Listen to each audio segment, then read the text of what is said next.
दोस्तों, स्वागत है आपके YouTube चैनल श्री राम दूत में। कर्पूर गौरम करुणावतारम संसार सारम भुजगेंद्रहारम सदा वसंतम हृदयारविंदे भवम भवानी सहितम नमामि। भवम भवानी सहितम नमामि। त्रिदेवों में अगर हम देखें कि अधिक पूजनीय कौन है, तो आप आश्चर्य करेंगे। ब्रह्मा जी के तो संसार के अंदर चुनिंदा ही मंदिर है। राजस्थान के अंदर जो अजमेर में पुष्कर पड़ता है, वहां का मंदिर सभी लोग जानते हैं। हालांकि हिमाचल के अंदर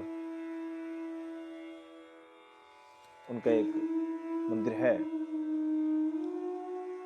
और यह मंदिर कुल्लू घाटी के धूंतर इलाके में है।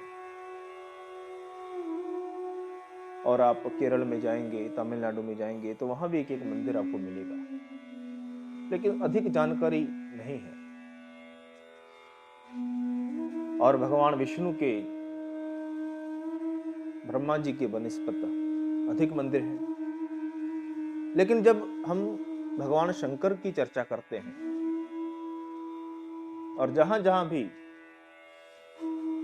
सनातन धर्म को मानने वाले हैं, तो आप देखिएगा अधिक मंदिर जो हैं वो भगवान शंकर के ही हैं। अब ऐसा क्यों है? क्या इसलिए कि भगवान शंकर का मंदिर तो बड़ा सस्ता पड़ता है अगर उनको बनाया जाए, क्योंकि एक शिला ही तो रखनी है। आपने बेलपत्र चढ़ा दिया और दूध अर्पित कर दिया, धूपबत्ती हो गई और भगवान शंकर की स्तुति हो गई, तो जी मंदिर बन के तैयार। ऐसा नहीं है कि धन खर्च नहीं हो रहा तो अधिक मंदिर हैं। वास्तव में क्या है कि भगवान शंकर जो अपनी इस वर्तमान स्थिति से समाज को समझाना चाहते हैं, वो संदेश बड़ा गहरा है, बड़ा ऊंचा है, बड़ा शुद्ध है, पावन है, पवित्र है। ऐसा उनके अंदर क्या है कि पूरी दुनिया को अपनी ओर खींचते हैं। इसी पे आज हम चर्चा करने वाले हैं, क्योंकि थोड़ा सा तुलनात्मक अध्ययन अगर हम करें, तो भगवान शंकर में बाहर से दिखने में कुछ भी विशेष नहीं है जो आपको इस प्रकार से आकर्षित करे कि आप उनके ऊपर फिदा हो जाए, आप मर मिटें। ऐसा कुछ भी नहीं है, बल्कि ऐसा तो है कि आप उनसे डरें। ऐसा तो है, क्योंकि गले में जो मुंडमाला है, खोपड़ियों की माला, एक स्वाभाविक है कि कोई आपके सामने बाहर कोई इस प्रकार की स्थिति में आ जाए, तो आप उसको ना तो शोभनीय ही मानेंगे और ना ही सम्माननीय मानेंगे, और आप डरेंगे कि भैया हटाओ, ये खोपड़ियां, डर लग रहा है हमको। और उनके तन पर राख लिपटी है, और राख भी कौन सी, क्योंकि भगवान शंकर कोई ऐसा तो है नहीं कि अच्छे स्थान पर रहते हो। अच्छे स्थान से मेरा तात्पर्य, ब्रह्मा जी तो कमल पर, उनका आसन बड़ा बढ़िया है, नर्म है, सुंदर है, कमल का फूल। और भगवान विष्णु वो शेष शैया पर विराजते हैं, और ऐसे करके उनका आसन है, अधिकतर आराम की अवस्था में है, और कदमों में लक्ष्मी साक्षात बैठी सेवा कर रही है, और बड़ा रमणीय दृश्य है क्षीर सागर के अंदर। लेकिन भगवान शंकर का जो स्थान है वो बड़ा विचारणीय है हमारे ब्रह्मा जी और भगवान विष्णु के बनिस्पत, क्योंकि उनका आसन जो है एक्चुअली आसन है ही नहीं। क्योंकि आसन तो तभी कहेंगे ना कि जहां पर बढ़िया कपड़ा बिछा हो और पीठ लगाने के लिए सहारा हो, बाजू रखने के लिए सहारा हो, और सुंदर उसके ऊपर कलाकृति की हो उसकी लकड़ियों पर, तो आसन समझ आती है। भगवान शंकर के पास ऐसा कोई आसन ही नहीं है। तो पता है कहां बैठते हैं? शिला पर। जी, शिला पर बैठते हैं। और मैं नहीं समझता कि आपको किसी कठोर स्थान पर बैठने का अनुभव ना हो। और आप यह भी जानते हैं कि बहुत अधिक समय तक कठोर आसन पर बैठा नहीं जाता, इसलिए आप लेटने के लिए भी डनलप के गद्दे हैं, और आपकी कुर्सी पर भी जो नरम गद्दी होती है। और हमारे सबसे अधिक पूजे जाने वाले भगवान शंकर, उनके नीचे कठोरपन है, केवल ठोस स्थान। और हम तो नरम गद्दी पर भी बहुत अधिक देर नहीं बैठ पाते, और भगवान शंकर उस ठोस स्थान पर केवल बाघ की छाल बिछी होती है, वह भी आप जानते हैं कि इतनी सी मोटी होगी, अधिक से अधिक। और युगों तक ऐसे समाधि में भगवान शंकर बैठते हैं, और कभी नहीं सुना कि भगवान शंकर कह रहे हों कि मुझे बैठने में दिक्कत है, समस्या है। अर्थात उनकी स्थिति ऐसी है ही नहीं कि हमको आकर्षित करे। और क्षमा कीजिए, अगर संसारिक शब्दों में कहा जाए तो यह स्थिति अगर किसी की हो तो इस स्थिति को दयनीय स्थिति कहा जाता है। बड़ा दीन है, गरीब है व्यक्ति, पता नहीं कैसे गुजारा कर रहा है। लेकिन विश्व में सबसे अधिक मंदिर भगवान शंकर के हैं, और सबसे अधिक व्रत उपवास भगवान शंकर के ही रखे जाते हैं। क्योंकि प्रत्येक सोमवार आप देखेंगे कि धार्मिक स्थानों पर बड़ी भक्तों का एक जमावड़ा होता है। थोड़ा सा और चिंतन आप करेंगे, जैसे मैं बैठा हूं तो ऊपर छत है, भगवान शंकर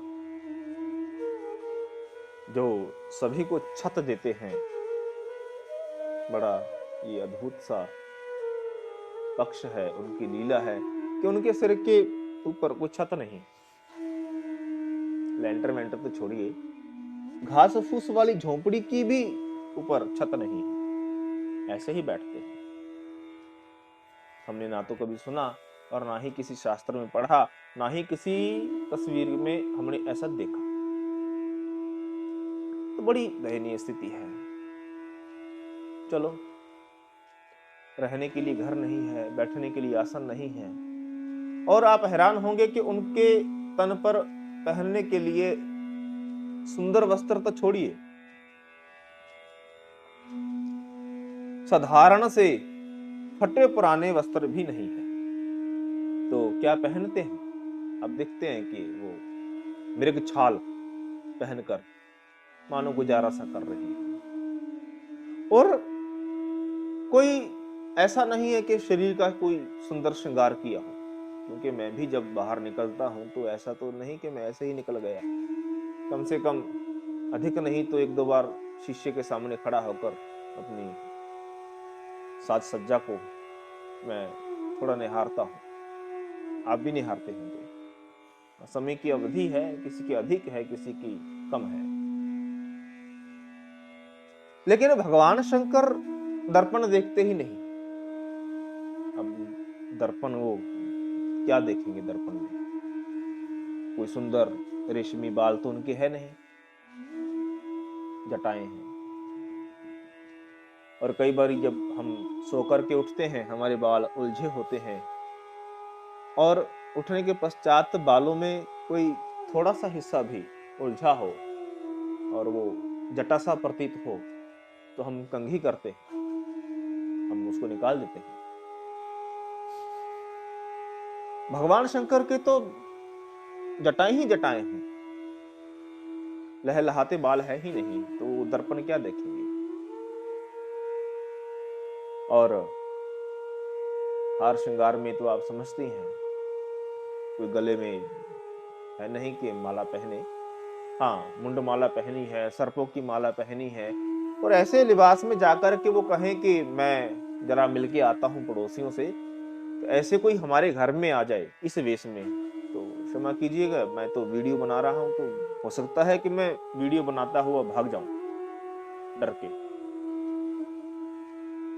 लेकिन भगवान शंकर से कोई डरता नहीं, बल्कि अगर वो स्वप्न में आ जाए, उनका पावन दर्शन हो जाए, तो हम सोचते हैं कि वाह, आज समय अच्छा गुजरेगा, उनके भगवान शंकर का दर्शन हुआ।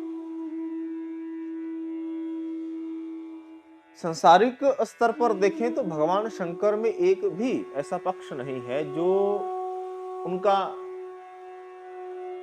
कुछ अच्छा होने का समर्थन करे। लेकिन फिर भी लोग उनकी पूजा करते हैं। और रहने का एक स्थान और चर्चा करूं मैं भगवान शंकर की, ऐसा नहीं कि केवल कैलाश में शिला पर बैठते हैं। भगवान शंकर मृत्यु के देवता भी हैं और औघड़दानी शमशान घाट में बैठते हैं, उनका वास वहीं है, और उनके इर्द गिर्द भूतों का जमावड़ा, किसी की एक आंख है और कोई तो बिल्कुल पिंजर है, मांस उसके शरीर पर नहीं, वो बस पिंजड़ चलता है, और किसी का सिर नहीं है, केवल धड़ है, और किसी का दांत इतने बड़े बड़े हैं कि एक बार देख लो तो महीना आप सो ना पाओ। तो ऐसे ऐसे भूत, पिशाच, किन्नर, जिन, चुड़ैल, उनका जमावड़ा है। लेकिन दुनिया, मैं हैरान हूं कि उन्हीं को सबसे अधिक मानती है, उनका आराधना करती है। कोई कारण तो है कि भगवान शंकर, जिनके पास समस्त वस्तुओं का अभाव है, लेकिन वो भंडारी कहलाते हैं, और है वो मृत्यु के देवता, शमशान घाट में बसते हैं, और नाम उनका अविनाशी है, उनका विनाश नहीं होता। ऐसे स्थान पर बैठे हैं जहां पर जब यह देह छोड़ती है जीवात्मा, तो अंत में यह शरीर बचता है। भगवान शंकर ऐसे स्थान पर बैठे हैं जहां पर यह शरीर भी शून्य हो जाता है, सब कुछ विनाश हो जाता है, लेकिन भगवान शंकर विनाशी होने चाहिए स्वयं भी, लेकिन वो अविनाशी है। तो कारण क्या है? हम कारण ढूंढ रहे हैं, किस कारण से भगवान शंकर की अधिक पूजा है। वे अविनाशी हैं, वे भंडारी हैं, वे सबके प्रेरणा स्रोत हैं, वे सबके श्रद्धा के पात्र हैं। कारण क्या? सज्जनों, एक ही कारण जो गोस्वामी तुलसीदास जी श्री रामचरितमानस में लिखते हैं कि नाम प्रसाद शंभु अविनाशी, साज अमंगल मंगल राशि।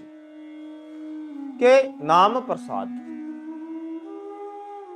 जिस नाम का वो अभ्यास करते हैं, ऐसे बैठकर समाधि लगाते हैं, और जिस आदि स्पंदन ईश्वरीय नाम में वो विलीन होते हैं, केवल मात्र उस नाम के कारण वे अविनाशी हैं। और साज अमंगल, भले ही उनके द्वारा धारण किए गए समस्त साज श्रृंगार वे अमंगल हैं। खोपड़ी अमंगल है, शमशान की राख वह अमंगल है। सर्प हमारे घर में निकल आए, हम मार डालते हैं, वो गले में धारण करते हैं।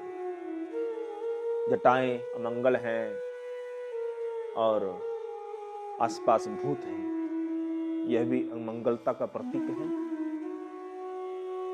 साज अमंगल, लेकिन अगर वह आपको दर्शन देते हैं तो मंगल राशि, उनका दर्शन मंगल माना जाता है। और सिर्फ एक कारण, क्या कि वे ईश्वरीय भक्ति में तल्लीन रहते हैं, उसमें मस्त रहते हैं।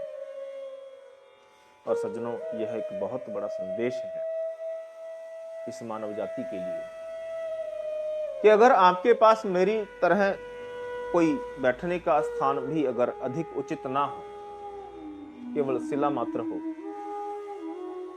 तो आप एक काम करो, आप केवल भगवान का ध्यान करो और इसका प्रताप इतना अद्वितीय कि घर घर में, क्या बड़ा क्या छोटा, सब लोग अपने घरों में आपका आसन लगाएंगे, भले आपके पास बैठने के लिए आसन ना हो।